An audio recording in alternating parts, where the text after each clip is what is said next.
July 10 అఖిల భారత కోర్కెల దినం సందర్భంగా తమ సమస్యలను పరిష్కారం చేయాలని కోరుట గురించి కాకినాడ రూరల్ మండలం తహసీల్దార్ కార్యాలయం వద్ద అంగన్వాడీ టీచర్లు, ఆశా వర్కర్లు ధర్నా చేసి అనంతరం ర్యాలీ చేశారు. ఈ సందర్భంగా సిఐటియు నాయకులు మేడిశెట్టి వెంకటరమణ, అంగన్వాడీ టీచర్, ఆశా వర్కర్ మాట్లాడారు. ఐసీడీఎస్ను బలోపేతం చేయాలని, అంగన్వాడీలను ప్రభుత్వ ఉద్యోగులుగా గుర్తించాలని, సుప్రీంకోర్టు తీర్పు ప్రకారం గ్రాడ్యుటీ అమలు చేయాలని డిమాండ్ చేశారు. ఐఎల్సీ సిఫార్సుల ప్రకారం కనీస వేతనాలు 26,000, పెన్షన్, పీఎఫ్, ఈఎస్ఏ అమలు చేయాలని అన్నారు. 42 రోజుల సమ్మె కాలంలో ప్రభుత్వం మినిట్స్ కాపీలో అంగీకరించిన అంశాలను జీవోలు ఇవ్వాలని అన్నారు. అంగన్వాడీ ప్రీ స్కూల్ బలోపేతం చేయాలని, 5 సంవత్సరాలలోపు పిల్లలు ప్రైవేట్ కాన్వెంట్లకు వెళ్లకుండా సర్క్యులర్ ఇవ్వాలని అన్నారు. ఈ కార్యక్రమంలో ప్రాజెక్ట్ కార్యదర్శి వి వీరమణి, సెక్టార్ లీడర్ ఓ రాజేశ్వరి, అంగన్వాడీ టీచర్లు, ఆశా వర్కర్లు, సిఐటియు నాయకులు, కార్యకర్తలు పాల్గొన్నారు.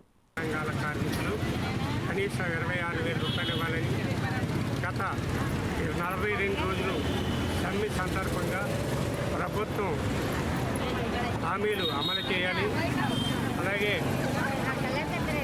కష్ట ప్రాంతంలో పనిచేస్తున్న కార్మికులకి, కష్ట పరిశ్రమల కార్మికులందరికీ కనీస వేతనం ఇవ్వాలి. ఏ రంగంలో పనిచేస్తున్న కార్మికులందరికీ 26,000 రూపాయలు ఇవ్వాలి. అలాగే ప్రైవేటీకరణ వెనక్కి తీసుకోవాలి. అలాగే నిత్యావసర వస్తువులు ధరలు తగ్గించాలి. పిఎఫ్, పిఎస్సి అమలు చేయాలి.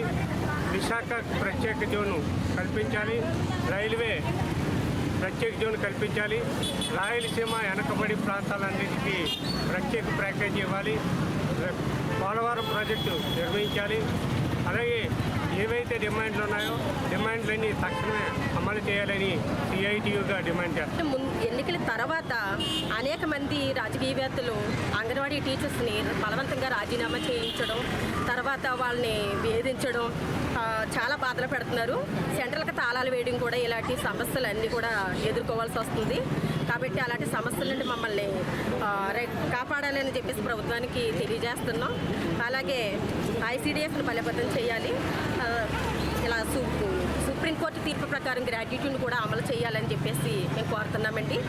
అనేక సమస్యలపై మేము ఈ ప్రభుత్వాన్ని, నూతన ప్రభుత్వాన్ని మేము కోరుతున్నాం. గత కాలంగా 42 రోజులు సమ్మె చేసినా మాకు సమస్యల పరిష్కారం కాలేదు. కాబట్టి మిడిస్ కాపీ పూర్వకంగా ఇచ్చిన దాన్ని మాకు జీవోల రూపంలో మాకు ఇచ్చి మా సమస్యలు పరిష్కరించి మమ్మల్ని అందరినీ మరొకసారి రోడ్డు పాలు చేయకుండా మా సమస్యలు పరిష్కరిస్తారనేది అనేక అంగన్వాడీ కార్యకర్తలు ఎదురు చూస్తున్నారని తెలియదు. మాకైతే గౌరవేతనం కావాలని చెప్పేసి మేము డిమాండ్ చేస్తున్నాము. మరి దీనికోసమే మేము జిల్లా కలెక్టర్ దగ్గర మరి 3 రోజులు ధర్నా చేయడం జరిగింది. ఆ రోజైతే మాకు జీవో ఇచ్చారు. మరి మాకు సమస్యలు పరిష్కరిస్తామని చెప్పేసి అన్నారు. కానీ అప్పటి వరకు కూడా మరి ఆ సమస్యలు పరిష్కరించలేదు. వెంటనే మా సమస్యలను పరిష్కరించాలి. మాకైతే మరి పని ఒత్తిడి బాగా ఎక్కువ అయిపోయింది. మరి ఆ పని భారాన్ని తగ్గించాలి. తర్వాత ఇప్పుడైతే కనుక ఇప్పుడు వచ్చిన ప్రభుత్వంలో అయితే కనుక మాకు రాజకీయ వేధింపులు మరి ఎక్కువైన రాజకీయ వేధింపులు కూడా మరి మాకు వెంటనే అరికట్టాలని చెప్పేసి మేము డిమాండ్ చేస్తున్నాము. అలాగే మరి ప్రతి ఆశకి కూడా ఆ రోజులో రిపోర్ట్స్ అని ఇవన్నీ ఇస్తామని చెప్పేసి అన్నారు. అవన్నీ కూడా మాకు వెంటనే పరిష్కరించాలని చెప్పేసి మేము